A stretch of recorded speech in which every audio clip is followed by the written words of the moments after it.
Halo guys, ini ada kabar luar biasa buruk ya bagi kalian yang hobinya merokok. Karena kalian tahu nggak, pabrik rokok salah satu yang terbesar di Indonesia yang namanya Gudang Garam itu sedang berada dalam kondisi kritis, tidak baik-baik saja. Banyak orang sekarang yang komplain harga rokok kok makin mahal ya. Dan teman-teman juga makin banyak yang bingung kenapa sih Gudang Garam yang omzetnya ratusan triliun setiap tahunnya, di tahun 2024 kemarin ternyata labanya itu bisa ambles loh. Cuman tinggal 900-an miliar. Nah, buat teman-teman yang bertanya-tanya, apakah ini indikasi bahwa bisnis rokok di Indonesia sedang tidak baik-baik saja?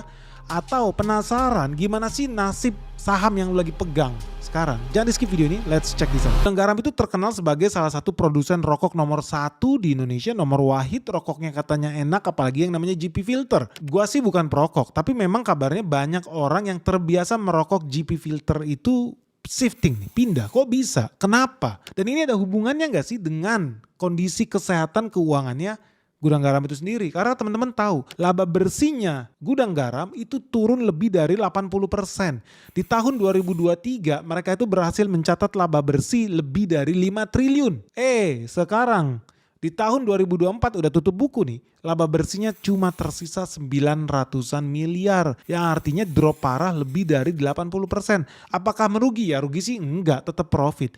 Tapi kok turun? Dari 5 triliun ke 900 M. Ngeri nggak? Kita sih ada beberapa analisis guys, yang semoga bisa memperjelas situasi ini. Karena banyak orang yang bertanya-tanya tentang masa depan industri rokok di Indonesia. Dan kenapa bisa drop parah sih bisnisnya Gudang Garam. Nah, teman-teman tahu salah satu hal yang menjadi pertimbangan kenapa penghasilannya Gudang Garam turun, profitnya juga turun?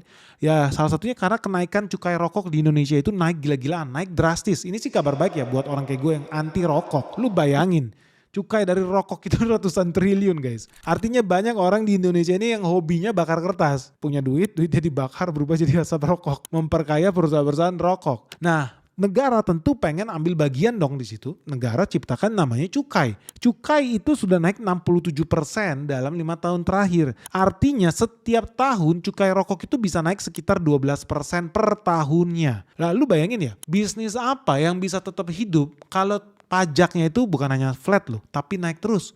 Jadi hari ini naik 10%, tahun depan naik 10%, tahun depannya lagi naik 10%, kan sadis. Lu bayangkan, dari satu bungkus rokok yang kamu beli, katakan harganya 40 ribu, cukainya itu bisa setengahnya guys. Itu buat bayar cukainya. Makanya guys, kalau cukai naik terus udah pasti harganya makin mahal ya. Kalau harganya makin mahal, makin sedikit orang yang mau belanja. Makanya tidak heran kalau kita bandingkan ya, penjualan rokoknya Gudang Garam tahun lalu dibandingkan tahun sebelumnya, itu berkurang juga drastis. Di tahun 2024, ini baru tutup buku ya, tahun 2024 total